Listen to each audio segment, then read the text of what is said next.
welcome viewers. I am Pia and you're watching NewsX World, and here are the top headlines. India's Union Cabinet has directed that the blast in Delhi should be probed with utmost urgency and professionalism, ensuring all perpetrators and collaborators are swiftly identified. Union Minister Ashwini Vaishnav has stated that the government is monitoring the situation very closely.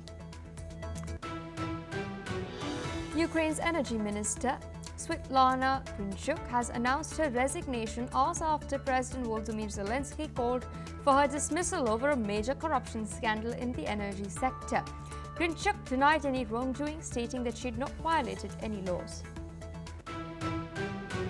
Masked Israeli have attacked Palestinians in the West Bank, torching dairy trucks, farmland and Bedouin tents, injuring at least 4 people. The Israeli army has stated that soldiers intervened after dozens of masked civilians set fire to property, while police later arrested 4 suspects. Phnom Penh accuses Thai soldiers of firing on civilians in Prachan village, injuring at least 5. The clash followed Thailand's announcement of a pause in a US-backed peace agreement meant to stabilize the frontier.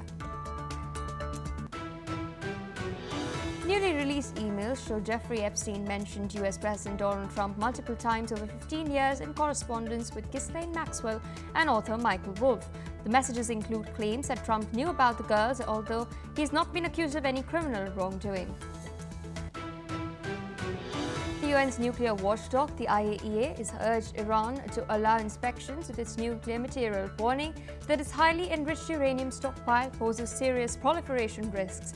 The agency also stresses that verification is long overdue, as access to facilities affected by military strikes remains restricted. UK Prime Minister Keir Starmer has declined to say if he would ask Trump to drop his $1 billion lawsuit against the BBC. This comes after Starmer was questioned in the House of Commons about whether the British public should be involved in the dispute. Turkey's Defense Ministry has stated that 20 soldiers were killed in the crash of a military aircraft in Georgia as inspectors continue to search for clues on what caused the NATO members' cargo plane to go down. Alright viewers, those are the headlines and our key focus this hour. We're tracking some latest updates coming in as far as the car blast case in Delhi is concerned. We've learned that India's Prime Minister Narendra Modi has conducted a cabinet committee on security meeting, which is now concluded. The meeting reportedly addressed security arrangements and the capture of individuals linked to the terror network. After the CCS session concluded, the cabinet meeting took place as well. Meanwhile, India's Union Minister for Information Technology, Ashwini Vaishnav, has held a cabinet briefing where he has outlined that the cabinet passed a resolution on the explosion that has taken place. Listen in to what he had to say. The country has witnessed a heinous terror incident perpetrated by anti-national forces through a car explosion near the Red Fort on the evening of 10th November 2025. The explosion resulted in multiple fatalities and caused injuries to several others. The cabinet pays its solemn respects to the victims of this senseless act of violence and conveys its heartfelt condolences to the bereaved families. The cabinet prays for the speedy recovery of all those injured and appreciates the prompt efforts of the medical personnel and emergency responders who have been providing care and support to the victims. The cabinet unequivocally condemns this dastardly and cowardly act that has led to the loss of innocent lives. The cabinet reiterates India's unwavering commitment to a policy of zero tolerance towards terrorism in all its forms and manifestations. These updates come as investigators continue their probe. Dr. Mohammad Umar, a former lecturer at Al Falah University in Faridabad, is now the prime suspect. Authorities believe that Umar was the sole occupant of the vehicle that exploded near the Red Fort, in which 12 people lost their lives. Now, the National Investigation Agency has taken over the case amid suspicions that the bomb may have detonated prematurely under police pressure from recent arrests.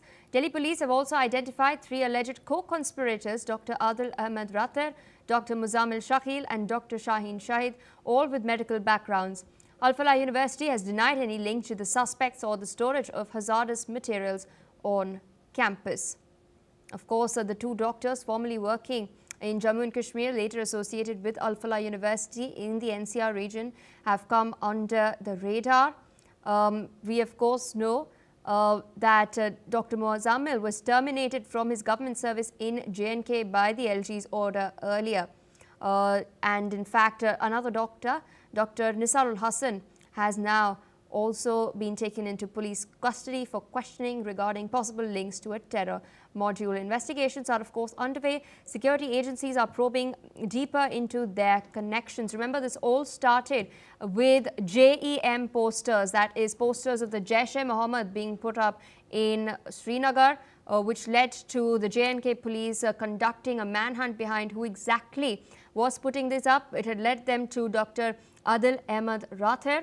He was a former senior resident, at Government Medical College in Anantnag. They had recovered an AK-47 from his locker at the hospital and traced him later, nabbed him from Saharanpur, and then he'd squealed, which revealed the larger plot and led to the recovery of 2,900 kilograms worth of bomb-making material, which was then seized. Joining us on the broadcast is Major General Shashi Asthana, defense expert from New Delhi. Thank you so much for taking our time and speaking to us on the broadcast. The car, of course, was driven from Faridabad to the Red Fort, the same location, Faridabad, where, as I mentioned earlier, the bomb-making material was seized.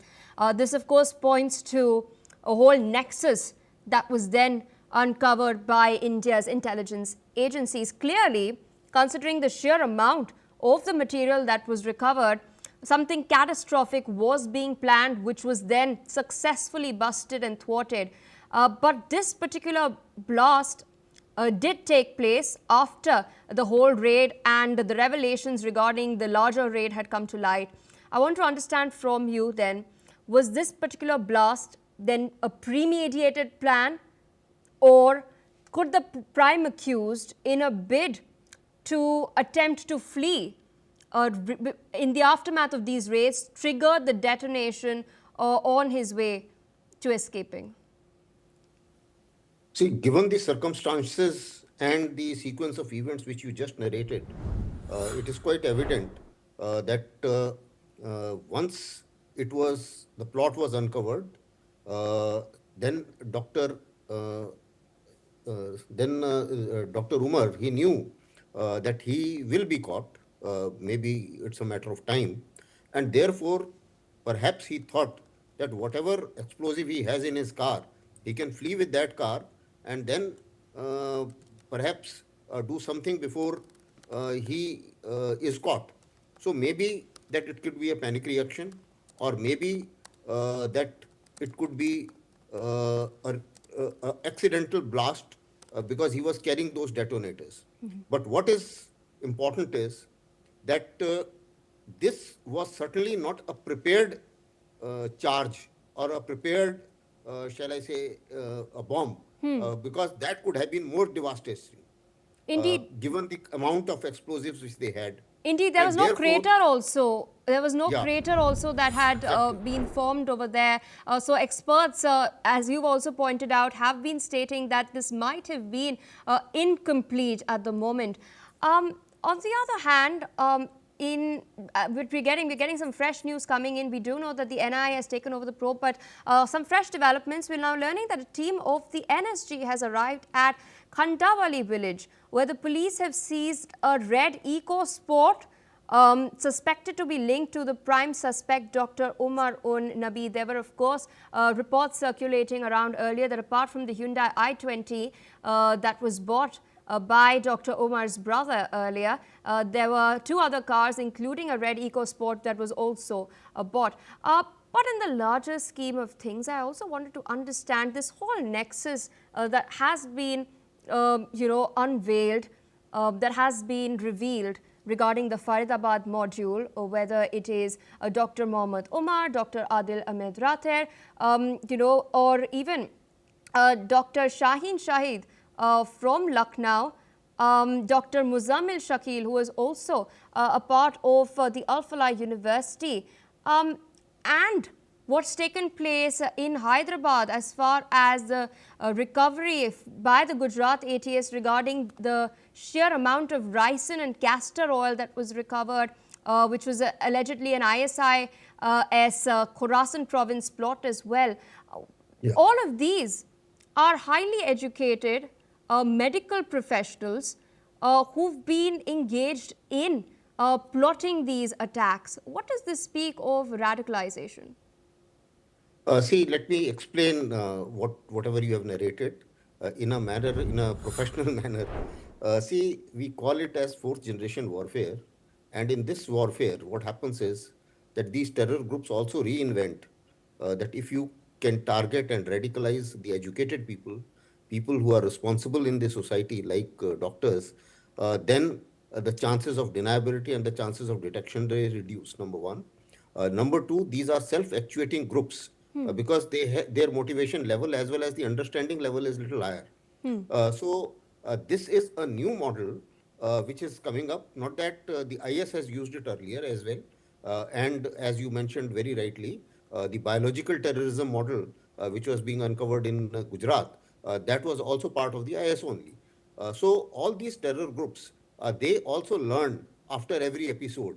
Now they know as to with the direct terror attack like what happened in Pahalgam, action which India did. So perhaps they may be perhaps looking for an action where the deniability is more and where the involvement is of the local people and local educated people whose detection becomes difficult. So this is the plot in which they have worked. And apparently, now whatever has been uncovered is one part of it. I think there was information to say that there's some more explosive is still missing, and that's how we have landed up with the second car. So maybe that some more revelations come as the investigations progress. But certainly, with the amount of explosive which has been uncovered so far, it could have been a much dangerous and a much bigger, shall I say, episode or unpleasant episode. However, the fact is that our security agencies and intelligence agencies, they did uncover a lot, and a fair amount of action has been taken by them, for which they need to be commended for avoiding a major mishap. Because you see, like it or not, the fact is that everything, the chain reaction has started after we caught, these agencies caught somebody who was putting the posters in Srinagar of Jaish-e-Mohammed. Yes. Now that is where the trigger started. So that means we were proactive, and it's not that it was a passive reaction. And we have been able to catch them off guard and not been able to give them the chance to prepare a proper bomb which could have caused much more damage than what it was caused. Although every single life is costly and for the country, and we feel sad of about every casualty which we suffered, 12 of them and 30 odd injured. So we recover, we hope early recovery for them. But then the fact is that we are proactive, and I'm sure with the kind of resolve which we have, we will be able to uncover these plots. Otherwise, as far as the activation of sleeper cells is concerned, and the concept of this warfare, Yes. that is there, and that perhaps we will have to be a little more careful as far as the radicalization part is concerned, and we will have to literally scratch our brain as to how we prevent the radicalization of the educated lot and the professionals. Indeed. So where does the buck stop then? The Jaish-e-Mohammed? Certainly, as of now, whatever the government has declared is that it is a terror attack. Yes. They have yet not named, the government has yet not named Jaish-e-Mohammed, although there are adequate evidences that Jaish-e-Mohammed was behind it. But as and when the linkage gets established in the manner, and it is declared in that manner, maybe certain more actions may follow. Indeed. And one quick last question. The prime suspect used to teach at Al-Falah University. Another one of the doctors who has been also now nabbed by the police was also part of the faculty at the Al Falah University. There's been now a third doctor, Dr. Nisarul Hassan, who was earlier terminated by the Lieutenant Governor of Jammu and Kashmir over alleged anti-national activities from his post as the president of the Doctors Association of Kashmir, who is also at the Al Falah University. The university has, of course, put out a statement that these doctors were performing their duties in an official capacity, and there is nothing on the campus itself. But is this a mere coincidence, or should the agencies also focus on where exactly the university gets its funds from, and why is it that 3 people with linkages to this particular university have now been part of this terror plot?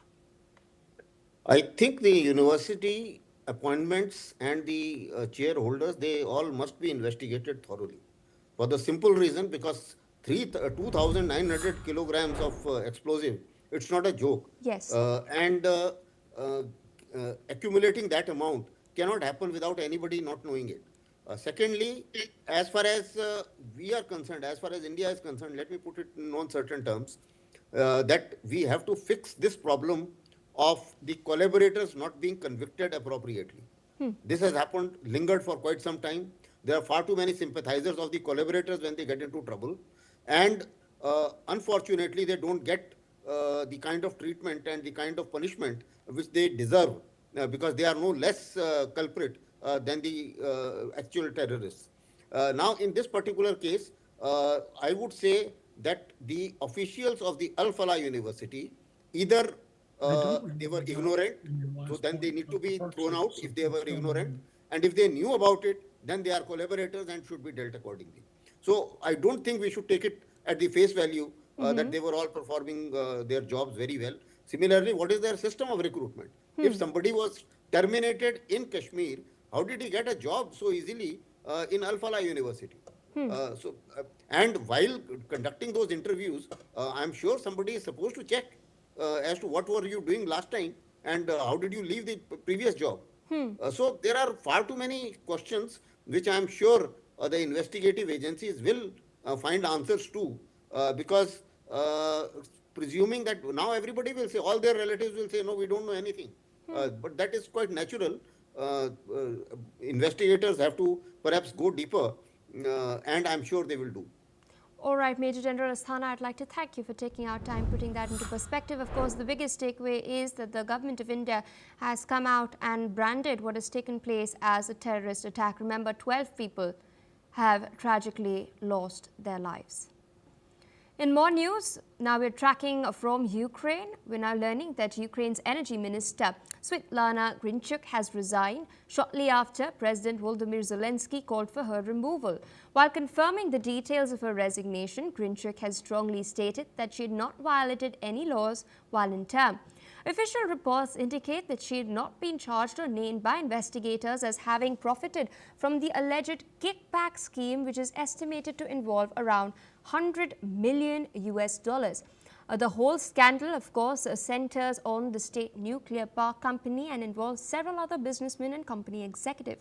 Now, Grinchuk's resignation follows Zelensky's recent video message where he called for the removal of both the justice and energy ministers, while also urging the Prime Minister to implement the decision. Remember, the Ukrainian government had earlier suspended Justice Minister German Galushenko amidst this investigation into corruption in the energy sector. Now, accusations of kickbacks in the energy sector are particularly sensitive with the broader public, especially because the population is facing lengthy daily blackouts across much of the country even before the cold winter temperatures set in, as it fends off a massive barrage of Russian attacks on its energy infrastructure. Remember, earlier nearly 800,000 people in Kiev were left without electricity due to attacks. Listen in to what he has stated. Друге, я вважаю, що міністр юстиції та міністр енергетики не можуть залишатися на посадах. Це питання, зокрема, і довіри. Якщо є звинувачення, на них треба відповідати. Рішення про відсторонення від посади оперативне, найбільш швидке, я попросив прем'єр-міністра України, щоб були заяви про відставку від цих міністрів. Zelensky has stressed that the existence of illegal schemes in the energy sector is unacceptable and has also requested support from members of parliament and announced plans to impose sanctions on 2 people involved in the investigation. Meanwhile, the National Anti-Corruption Bureau has detained 5 people and identified 7 others linked to the scandal. Moreover, 8 individuals face serious charges including bribery, abuse of office and possession of disproportionate assets. As per reports, Justice Minister Erman Alushenko will be suspended pending the investigation. Deputy Minister Lyudmila Suhak is expected to temporarily take over his duties. With us on the broadcast is Mr. David K. Johnson, an author from New York. Thank you so much for taking our time and speaking to us on NewsX World. As I pointed out earlier, the public in Ukraine at the moment is facing hardship, especially due to the blackout because of the constant barrage of missiles and drones from the Russian side. I want to understand from you, in what ways might corruption and this $100 million scandal in the energy sector sort of exacerbate the already ongoing shortages and blackout crisis faced by civilians? Right. Well, first of all, of course, none of these charges have been proved, and the people involved say they didn't do anything wrong. We'll see as time goes by. But, you know, truth is the first casualty in every war. And the first thing that arises after killing truth is corruption. Corruption always goes with war and profiteering, whether it's making munitions or in the case of Energoatom, the nuclear agency in Ukraine, people seeking kickbacks and bribes to benefit themselves because of the pressures of the war effort. Ukrainians are very familiar with corruption from the Soviet era. It was 11 years ago that they rose up en masse and forced the Russian puppet running the government in Kyiv to leave the country. And so we shouldn't be surprised there's a corruption problem here. It is troubling, however, that a former business partner of President Zelensky is one of those accused in this case. That raises questions about Zelensky's behavior, even though he's not charged with anything, because he tried earlier to put some restrictions on the 2 investigating agencies, the Anti-Corruption Bureau and the Special Anti-Corruption Prosecutor's Office. But I think it's troubling that Timur Midchin, who's connected closely, Mindich, who's connected closely for a long time with Zelensky, is on the list of suspects. Indeed. Speaking of Zelensky, and as you've mentioned, his close linkages, through this rejig that we're seeing and the suspension of the Justice Minister, what sort of message is he trying to send to the public? What sort of optics is he trying to engage in? Well, Zelensky needs very much to continue to support the Ukrainian people in this war of attrition by the Russians. And energy has been one of the prime targets of the Russian military, an effort to make sure people can't heat their homes, can't have lights at night, as well as their general attacks on the civilian population, like bombing obstetric hospitals where babies are being born. So it's crucial for Zelensky that he separate himself from this, that he appears to be a champion of integrity in the public eye, because this is certainly not a time for Ukraine to make a change of leadership. So he's got to get people to trust he's being serious. And of course, his statements today are what you would expect of someone trying to make sure and reassure the public that misconduct and crimes will be appropriately investigated, prosecuted, and punished.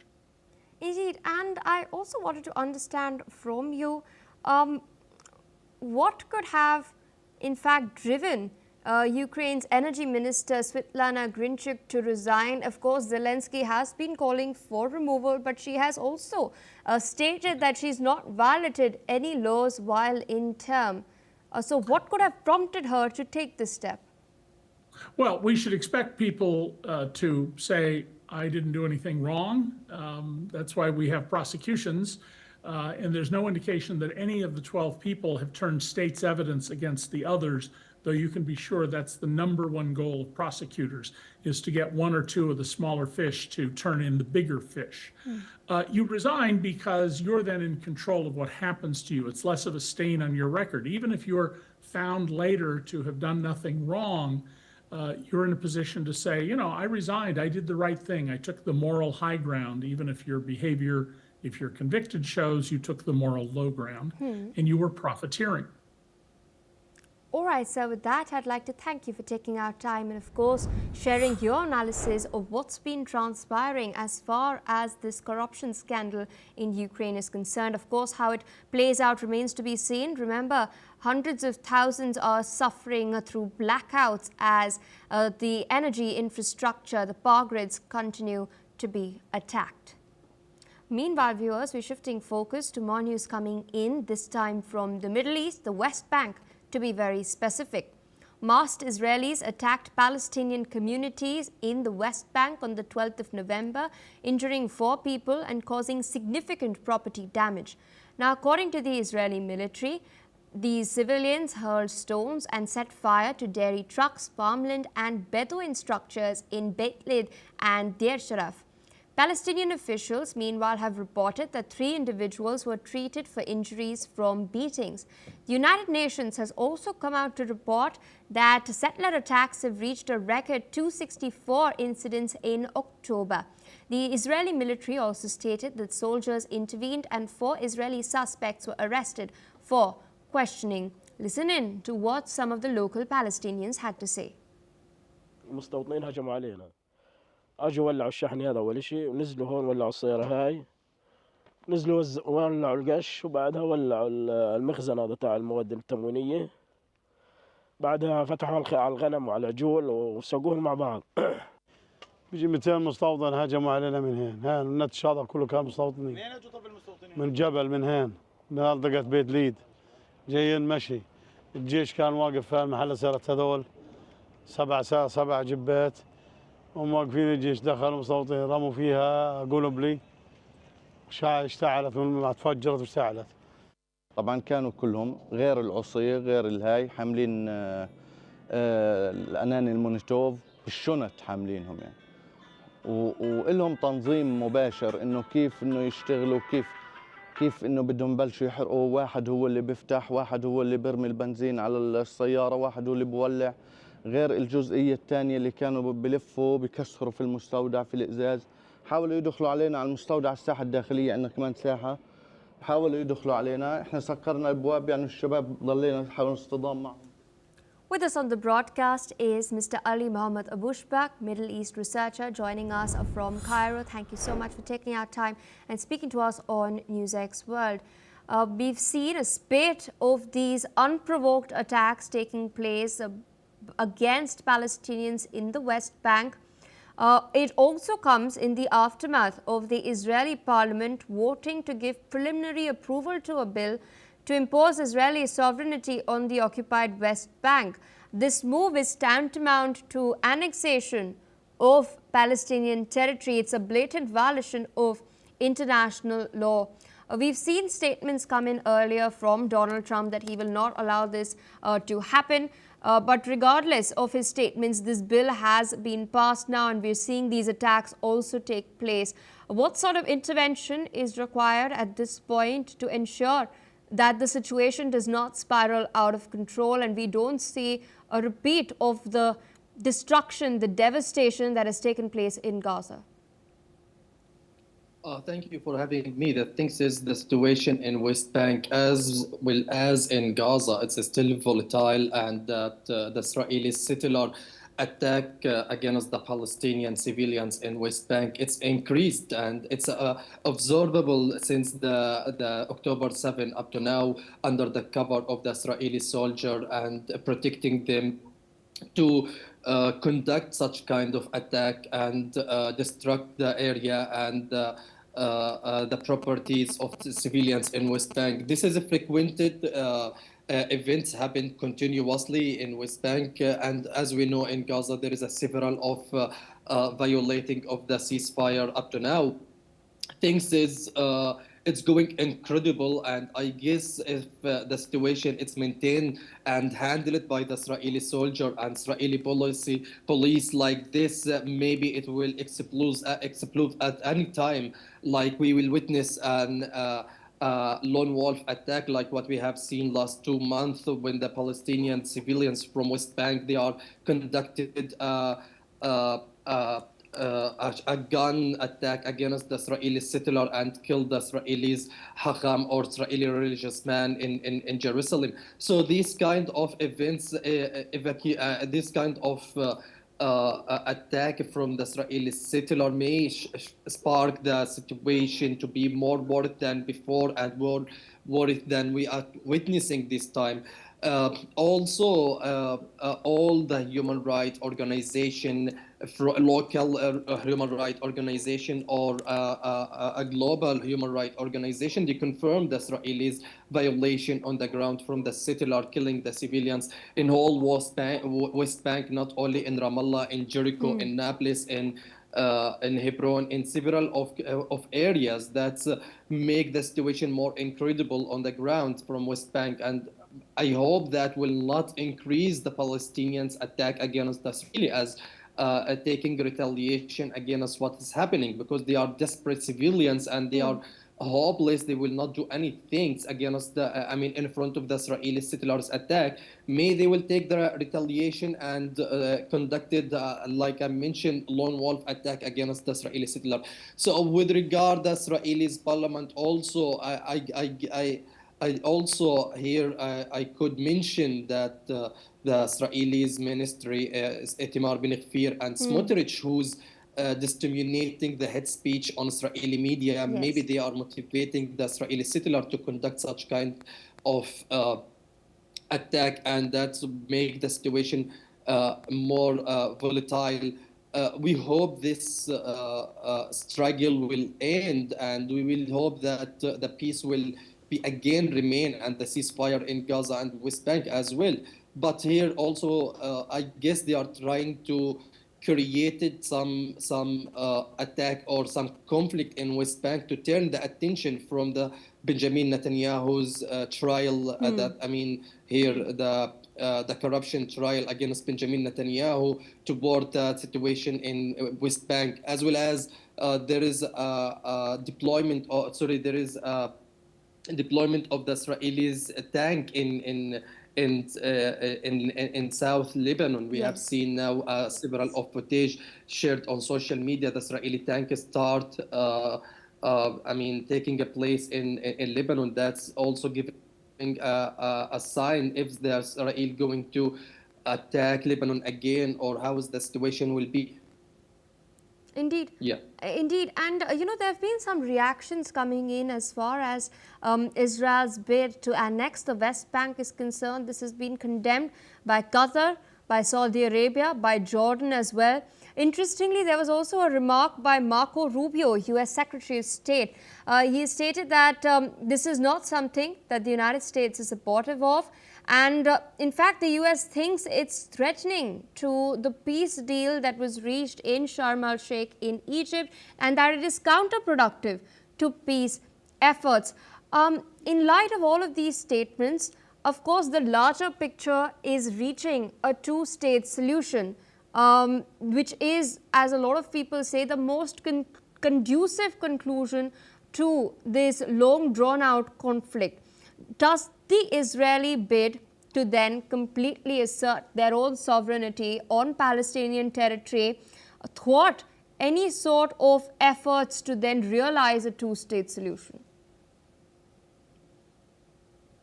Things is in all the international community, they are recognizing the only solution between Palestinian and Israel conflict is two-state solution. And this is also from United Nations Council. They are agreed such kind of a plan for two-state solution to end and closure this chapter conflict between Palestinian and Israel. But the only country who's against this notion is Israel. And I guess here only Benjamin Netanyahu, because in several of his statements for Benjamin Netanyahu, he said he will not set the Palestinian statehood to be established, and he's more I guess, taking benefit from the continuous of the conflict between Palestinian and Israel for his election campaign. And as we witnessed that Israel next year is going for a parliament election campaign, here is the things, it's more clear to maintain the conflict for politician benefit and to maintain the power and size the power from Benjamin Netanyahu and his right-wing coalition. But also most of the Israelis left-wing here, they are considered this is a one stage to end the conflict between Palestinian and Israel two-state solution. All the international community support the notion of two-state solution except Israel and Benjamin Netanyahu is trying to end and to destroy this dream for Palestinian by seizing land from Palestinian and for the Israeli settlement in West Bank. Specialize several of areas from West Bank to be as a settlement point for the Israeli settler. That's also against the international law and the decision of the United Nations Council that in 2016 23341 the Israeli the United Council, the Security Council resolution for the Israeli settler, they consider it as an illegal settlement in West Bank. But here the Israelis doesn't care and acting with impunity as there is no punishment and it's over the international law. That's making the situation more incredible and several of a challenge against facing the Palestinian to start establishing their statehood. And there is no doubt about the situation in Gaza and the Palestinians' fragmentation, socio-political fragmentation between Gaza and West Bank. This is make it more difficult and a challenge for Palestinians to establish their statehood. And there is no doubt about the Israelis' occupation that it's a big challenge for them. Absolutely. With that, I'd like to thank you, Mr. Abushbak, for taking out time and putting all of that into perspective. We're tracking further updates. We're now learning that the grandmother of 5-year-old Palestinian girl Hind Rajab has now described the heartbreaking moment when her granddaughter was killed by Israeli forces in Gaza. Remember, Hind Rajab was fleeing an Israeli offensive in Gaza City back in January 2024 when her family's car was struck by gunfire. She was left as the sole survivor. Her desperate phone pleas for help were recorded by the Red Crescent and sparked brief international outrage as well. Her body was later found along with 2 Red Crescent workers who had gone to rescue her. Listen in to what her grandmother had to say. مر عامين على هند احنا مش بنتذكر احنا مننساش ابدا صوت هند ومكالمة هند وحادثة هند العمر كله يعني نتذكر الموقف بمأساة كبيرة عمرنا ما بننسى صوتها ولا مطالبتها ومناشدتها انه احنا بس اقل يعني حق لهند انه كان بس انه ينقذوها من السيارة صوتها وهي بتناشد أمانة تعالوا لي أمانة أنا خايفة أمانة أنا بدي تساعدوني وتاخدوني إحنا هذا اليوم عمرنا ما بننسى يعني كمان هند إلها أخو صغير يعني هذا الأخو وجعنا في هند كتير كل لحظة هو نايم هو صاحي بياكل بيشرب بيلعب وقلنا أنا هند أختي هند وهو شاف حادثة هند بعينه إياد يعني. As mentioned, Rajab and her family were fleeing Gaza City when their vehicle was shelled. Her uncle, her aunt, 3 cousins and another were killed instantaneously. Rajab and her other cousins survived, contacting the Palestine Red Crescent Society to ask for help, noting that they were being attacked by an Israeli tank. The cousin was later also killed and Hind Rajab was left stranded in the vehicle for hours on the phone as paramedics from the Red Crescent attempted to rescue her. However, later the paramedics were also found killed along with her.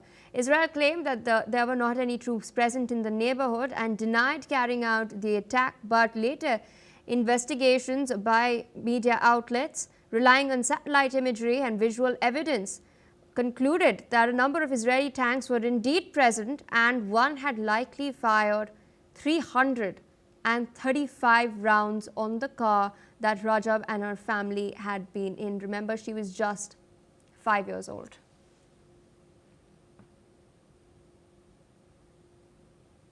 More news coming in. Tensions flared again along the Cambodia-Thailand border on the 12th of November after Phnom Penh accused Thai forces of firing on Cambodian civilians in Prachan village, wounding at least 5 people. The clash came shortly after Thailand announced a pause in implementing a US-backed peace deal aimed at stabilizing the frontier. Cambodia's Defense Ministry spokesperson, Mali Suchiata, has stated that the attack followed numerous provocative actions by the Thai military in recent days, accusing Bangkok of attempting to incite conflict. Listen in to the statement.